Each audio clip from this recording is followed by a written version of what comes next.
tardes, espero se encuentren bien. Es un gusto para mí pues saludarlos desde esta su casa de estudio, el Instituto de Estudios Superiores de Investigación y Posgrado, Ventanas al Conocimiento de Táchira, Venezuela para el mundo. Hoy es la tercera clase de la unidad curricular Derechos de los Niños y del Adolescente. Y vamos a comenzar, como indiqué en la clase pasada, con el Sistema Rector Nacional de Protección Integral del Niño, Niña y Adolescente, cuyo marco legal pues inicia prácticamente desde el artículo 117 de la Ley Orgánica para la Protección del Niño, Niña y Adolescente. Y pues como también lo dije en clases pasadas, es necesario que ustedes tengan a la mano pues la ley para ir socializando cada articulado. Así las cosas, el artículo 117 dice, me permito leer, el sistema de protección integral de los niños, niñas y adolescentes es el conjunto de órganos, entidades y servicios que formulan, coordinan, integran, orientan, supervisan, evalúan y controlan las políticas y programas y acciones de interés público a nivel nacional, estatal, municipal, destinadas a la protección y atención de todos los niños, niñas y adolescentes, y establecen los medios a través de los cuales se asegura el goce efectivo de los derechos y garantías y el cumplimiento de los deberes establecidos en esta ley. Este sistema funciona a través de un conjunto articulado de acciones intersectoriales de servicio público, desarrolladas por órganos y entes del Estado y por la sociedad organizada. ¿Cuáles son los medios del Sistema Rector Nacional para la Protección Integral de los Niños, Niñas y Adolescentes? Los medios son las políticas y programas de atención, las medidas de protección, los órganos administrativos judiciales de protección, las entidades y servicios de atención, las sanciones, los procedimientos, el acceso judicial de protección y los recursos económicos. El Estado y la sociedad tienen la obligación compartida de garantizar la formulación, ejecución y control de estos medios y es un derecho de los niños, niñas y adolescentes exigir el cumplimiento de esta garantía. ¿Cuáles son los integrantes del Sistema Rector Nacional para la Protección Integral de los Niños, Niñas y Adolescentes? Son el Ministerio de Poder Popular con competencia en materia de protección integral de los niños, niñas y adolescentes, los consejos de derechos de los niños, niñas y adolescentes, los consejos de protección de los niños, niñas y adolescentes, los tribunales de protección de los niños, niñas y adolescentes y la Sala de Casación Social del Tribunal Supremo de Justicia, el Ministerio Público, la Defensoría del Pueblo, el Servicio Autónomo de la Defensa Pública, las entidades de atención, las defensorías de niños, niñas y adolescentes y los consejos comunales y demás formas de organización popular. Luego está en el capítulo 2 las políticas, programas y proyectos de protección integral de los niños, niñas y adolescentes y dice así. La política de protección y atención de los niños, niñas y adolescentes es el conjunto de orientaciones y directrices de carácter público, dictada por los órganos competentes a fin de guiar las acciones dirigidas a asegurar los derechos y garantías consagrados en esta ley. Esta política debe fijar las orientaciones directrices en materias tales como asistencia, comunicación, integración, coordinación, promoción, evaluación, control y estímulo y financiamiento. Pues efectivamente, dentro de cada política pública de protección dirigida y implementada por el Estado, pues lógicamente estas tienen como orientación y directriz la asistencia, comunicación y coordinación de las mismas. ¿Cuál es la responsabilidad? El Estado y la sociedad son responsables para la formulación, ejecución y control de las políticas de protección de los niños, niñas y adolescentes de conformidad con esta ley. Y efectivamente nuestro Estado es responsable con la implementación de sus políticas que efectivamente para la protección de los niños, niñas y adolescentes son eficaces. La obligatoriedad. Las políticas adoptadas conforme a esta ley tienen carácter vinculante para todos los integrantes del Sistema Rector Nacional para la Protección Integral de los Niños, Niñas y Adolescentes, dentro de su respectivo ámbito de competencia. Definición. El programa proyecto es el plan desarrollado por personas naturales o jurídicas o entidades de atención con el objeto de proteger, atender, capacitar, fortalecer los vínculos familiares, lograr la inserción social, entre otros dirigidos a garantizar los derechos de los niños, niñas y adolescentes. ¿Cuáles son los tipos o los diferentes tipos de programas que existen? Me permito leer algunos. Eso está en el artículo 124 de la Ley Orgánica para la Protección de los Niños, Niñas y Adolescentes, que ustedes como futuros licenciados de nuestro país, pues deben estar en conocimiento de este tipo de programas. Dice, con el objeto de desarrollar políticas y permitir la ejecución de las medidas, se establecen con carácter indicativo los siguientes programas de asistencia para satisfacer las necesidades de los niños, niñas, adolescentes y sus familias que se encuentren en situación de pobreza o afectados por desastres naturales y calamidades, como ha pasado hoy en día con Tejerías.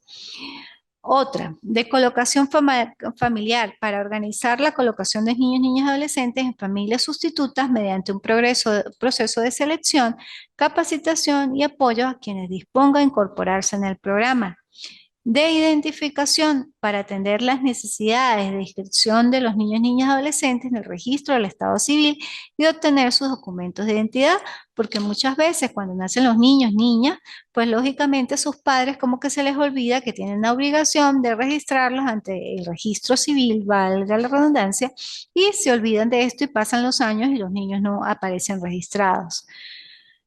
De abrigo para atender a los niños, niñas y adolescentes que lo necesiten. Culturales, para la preparación artística, respeto y difusión de los valores autóctonos de la cultura universal.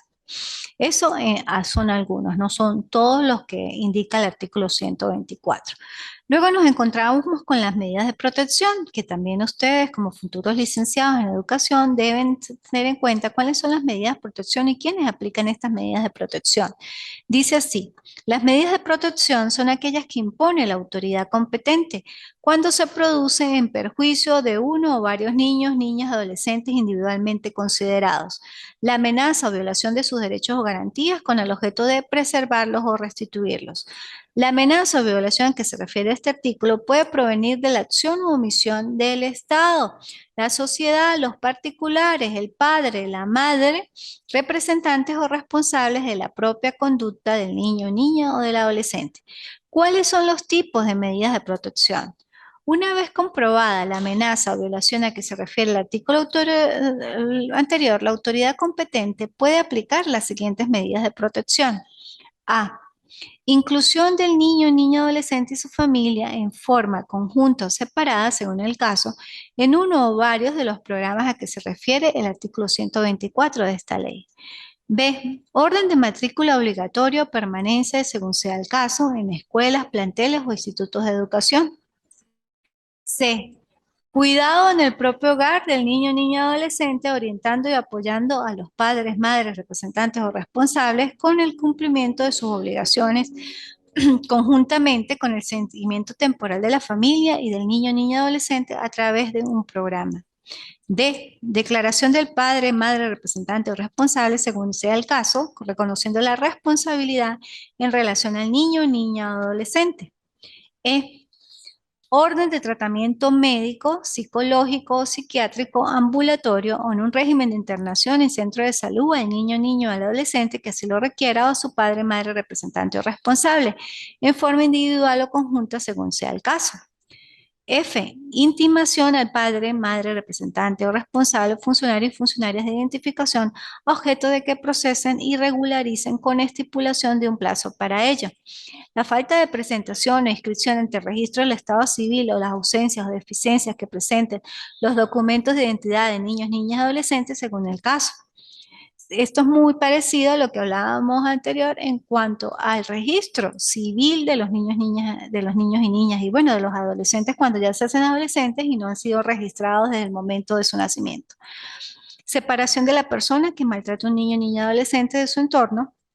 Abrigo, colocación familiar o en entidad de atención, adopción, y dice así, se podrá aplicar otras medidas de protección si la particular naturaleza de la situación la hace idónea a la preservación o restitución del derecho, dentro de los límites de competencia del Consejo de Protección de Niñas, Niñas y Adolescentes que las imponga.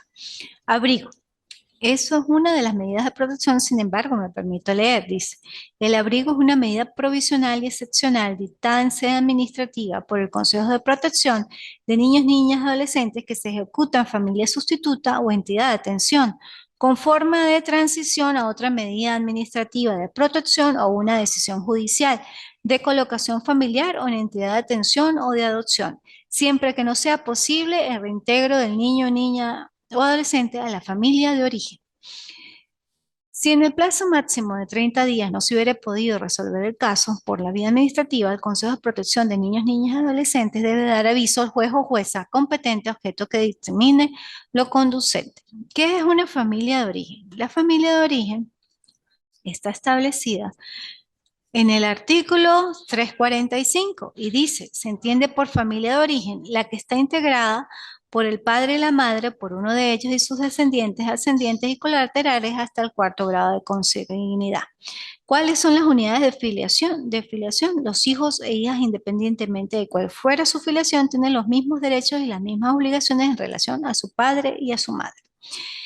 Igualmente, pues bueno, existe la colocación familiar, que es una medida de carácter temporal dictada por el juez o jueza y que se ejecuta en la familia sustituta o en una entidad de atención.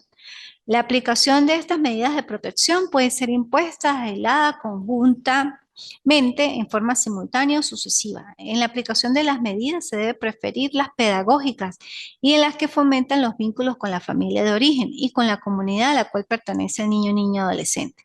La imposición de una o varias de las medidas de protección no excluye la posibilidad de aplicar en el mismo caso en forma concurrente las sanciones contempladas en esta ley cuando la violación de los derechos de los niños, niñas y adolescentes implique infracciones de carácter civil, administrativo o penal.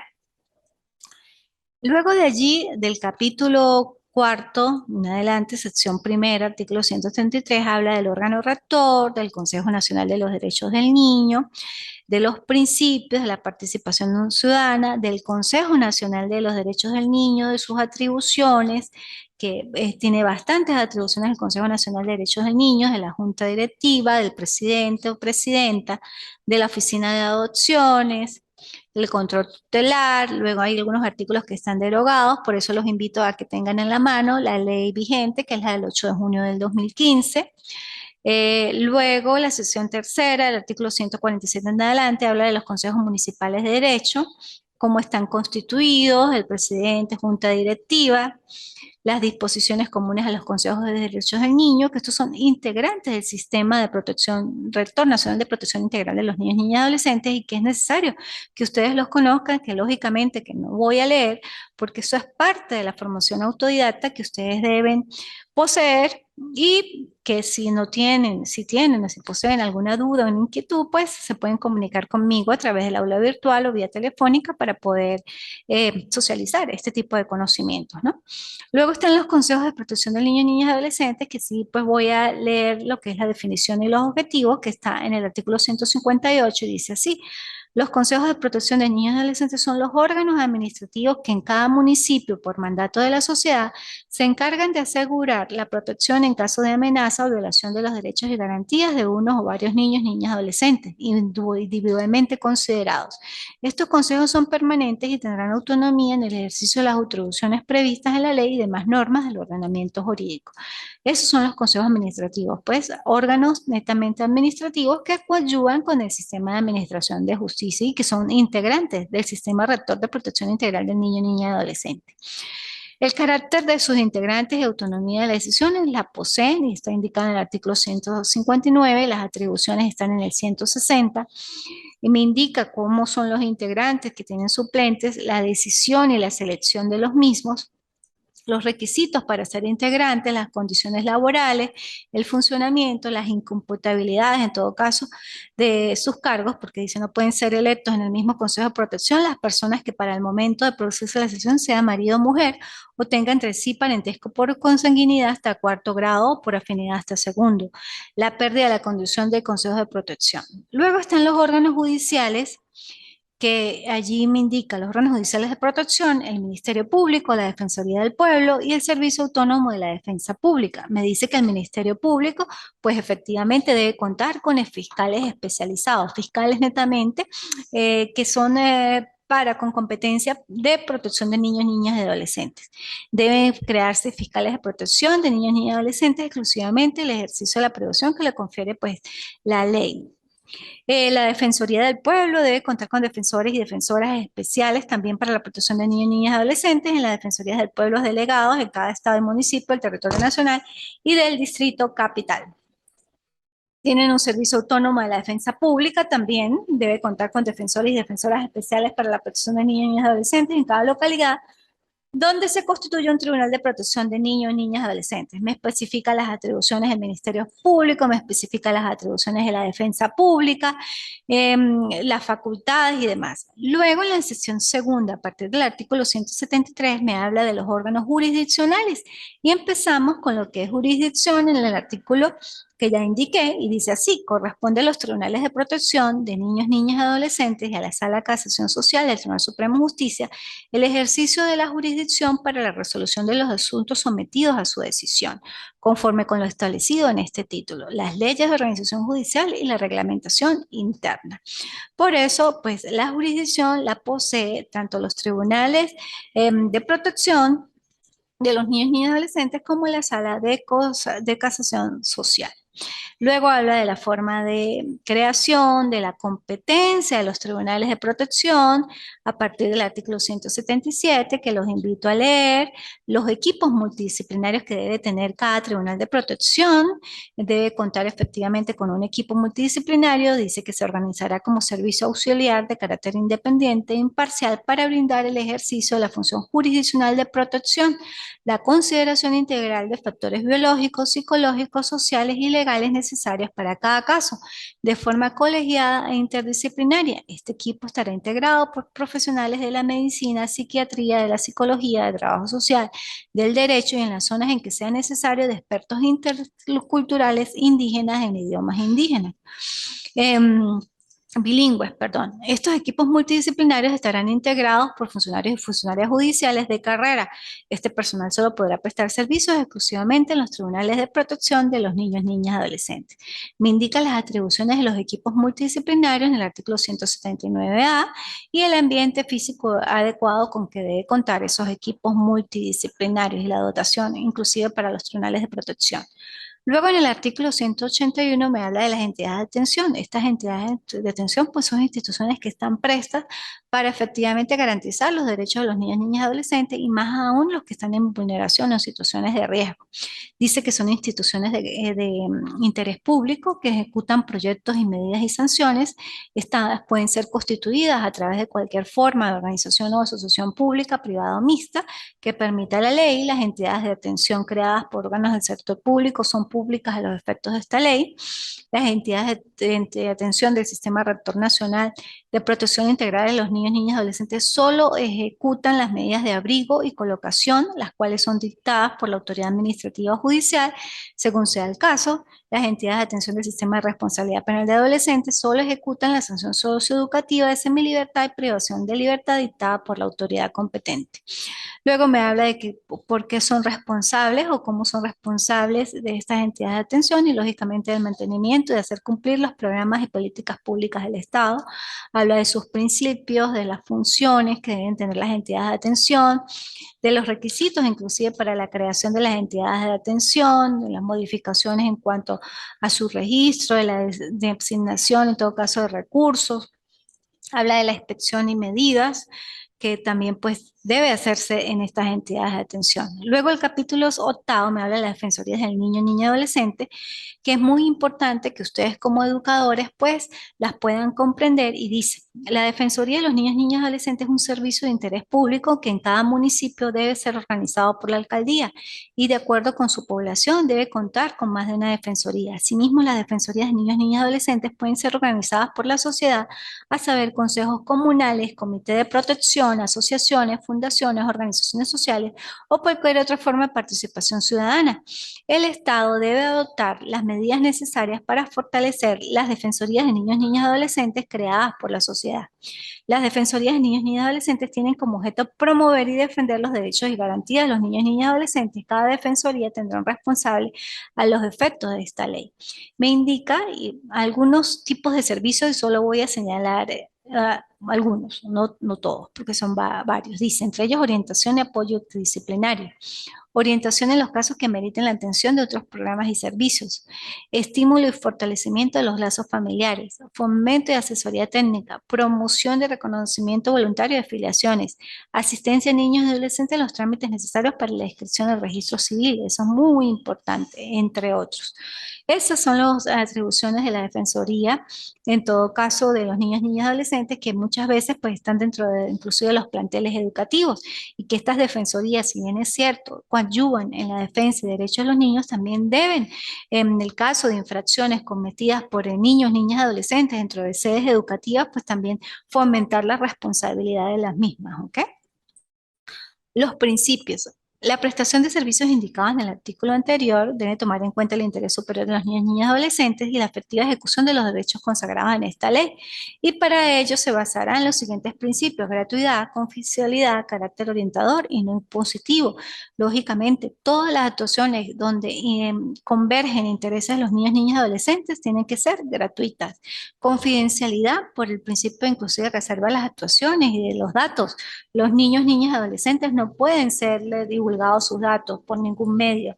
Carácter orientador y no impositivo, precisamente, pues a los fines de que estas defensorías del niño debe orientar. Ellos no tienen la facultad de imponer, solo orientar, y si escapa de sus manos esa orientación o verifica la comisión de algún tipo de hecho punible, pues no pueden omitir eso y pues hacer las denuncias respectivas. Luego de ahí en adelante están los registros, cómo se registra, la inspección y medida igual de las defensorías, las infracciones. Luego habla de las infracciones y sanciones propiamente de las instituciones, violación inclusive a la confidencialidad, al transporte ilegal de un niño y un adolescente, a la entrega ilegal, a suministro y distribución de material impreso, que son parte de los ilícitos que puede cometer pues algún responsable o representante sobre los niños, niñas, adolescentes, ¿no? Admisión o lucro por trabajo de adolescentes sin autorización, esas partes de las sanciones que existen, el incumplimiento de los acuerdos conciliatorios, el abandono mala fe en trámites judiciales, y dice así, por decir, quien injustificadamente abandone un trámite judicial que hubiera estado y que involucre a un niño o niña adolescente será sancionado o sancionado con multa de 15 unidades tributarias a 45 unidades tributarias. Y establece pues inclusive las sanciones en que incurre si comete varias de esas infracciones. Luego están las multas y posteriormente en la sección cuarta están las sanciones penales, entre ellas la tortura, que indica el funcionario o funcionaria pública que por sí o por otro ejecute contra algún niño, niña, adolescente actos que produzcan graves sufrimientos o dolor con el propósito de tener información de la víctima de un tercero, será penado con prisión de 1 a 5 años. Ya establece tipos penales en esta ley y habla inclusive del trato cruel o maltrato, del trabajo forzoso, de la admisión por lucro o trabajo contraindicado, de la explotación sexual, del abuso sexual a niños y adolescentes, del abuso sexual a adolescentes, del suministro de armas, el suministro de fuegos artificiales, que esto es muy importante, sobre todo en época decembrina. Dice, quien venda, suministro o entregue a un adolescente fuegos artificiales será penado o penada con prisión de 3 meses a 1 año. Si la venta, suministro o entrega se hace a un niño o niña, la prisión será de 6 meses a 2 años. En estos casos, según la gravedad de la infracción, se podrá igualmente el cierre del establecimiento hasta por 10 días. ¿Cuántas veces no hemos visto a niños, niñas y adolescentes que producto de estos fuegos artificiales se queman sus manos, su rostro o causan alguna lesión en su cuerpo? Por eso hay que tener mucho cuidado. Luego está el tráfico de niñas, niñas, adolescentes, el lucro por entrega de niñas, niñas, adolescentes, bueno, desacato a la autoridad, omisión de registro de nacimiento y demás formas o tipos penales, ¿no? La acción de protección dice que es un recurso judicial contra hechos, actos u omisiones de particulares, órganos, instituciones públicas o privadas que amenacen o violen derechos colectivos o difusos de los niños, niñas y adolescentes. La acción de protección tiene como finalidad que el Tribunal de Protección de Adolescentes haga cesar la amenaza o ordene la restitución del derecho mediante la imposición o obligación de hacer o de no hacer. Son acciones de protección efectivamente emitidas por el Tribunal de Protección siempre y cuando se verifique la vulneración de derechos y garantías legales y constitucionales de los niños, niñas y adolescentes. Luego está el procedimiento administrativo, las medidas provisionales de carácter inmediato. Ya ahí es más de la etapa procesal o procedimental de las instituciones específicas del área jurisdiccional, ¿no?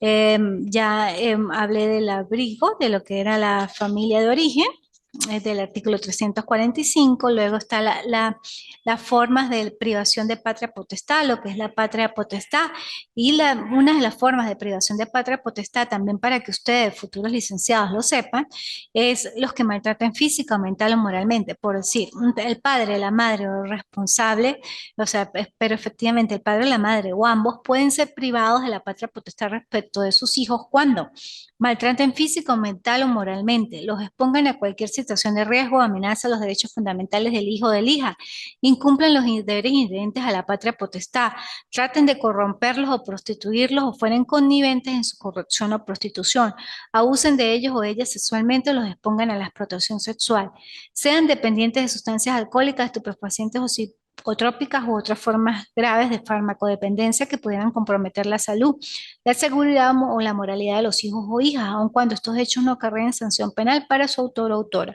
sean condenados o condenadas por hechos punibles cometidos contra el hijo o la hija, sean declarados entredichos o entredichas, se nieguen a prestarles la obligación de manutención, inciten, faciliten o permitan que el hijo o la hija ejecute actos que atenten contra su integridad física, mental o moral. El juez atenderá la gravedad, reiteración, arbitrariedad y habitualidad de los hechos para efectivamente pues, privarlo de la patria potestad. Luego habla de la responsabilidad de crianza, que ya la hablé en la clase pasada, donde los derechos compartidos pues, son equilibrados entre ambas padres, las personas obligadas de manera subsidiaria, los elementos para la determinación, la procedencia por incumplimiento, bueno, las oportunidades que existen en el momento de la obligación, de los legitimados activos, las medidas preventivas, luego viene la convivencia familiar, que dice que el padre o la madre que no ejerza la patria potestad o que ejerciéndola no tenga responsabilidad de custodia del hijo o la hija tiene derecho a la convivencia familiar y el niño o niña tiene este mismo derecho. Cuando los padres pues se separan, pero los padres pues tienen derecho a ver a sus hijos en igualdad de condiciones. Y de en adelante pues habla de los otros instituciones como la familia sustituta, la colocación familiar, que esto ya más de orden civil para los futuros abogados, la adopción, la duración o los procesos de prueba para los trámites de adopción y ya de ahí en adelante el capítulo cuarto, el procedimiento ordinario de las instituciones, o sea, cómo se fijan las audiencias, la contestación de la demanda, todas las solicitudes que se hacen, cómo es el procedimiento, la parte ya procedimental de las instituciones que ya vimos. Hasta aquí es la clase de hoy. La próxima clase vamos a hablar pues brevemente también del sistema de responsabilidad penal y con eso concluimos en síntesis o hicimos un recorrido de lo que establece la Ley Orgánica para la Protección de los Niños, Niñas y Adolescentes. La frase del día de hoy es: si te sientes infeliz, eres esclavo de los hombres, de las cosas y de la vida. Si te sientes infeliz, eres esclavo de los hombres, de las cosas y de la vida. Si te sientes infeliz, eres esclavo de los hombres, de las cosas y de la vida. Esto lo dijo Séneca. Bueno, muchas gracias. Dios me los bendiga. Estamos en contacto. Para la próxima oportunidad ya pues nos queda una sola clase y nos vemos con el favor de Dios pronto.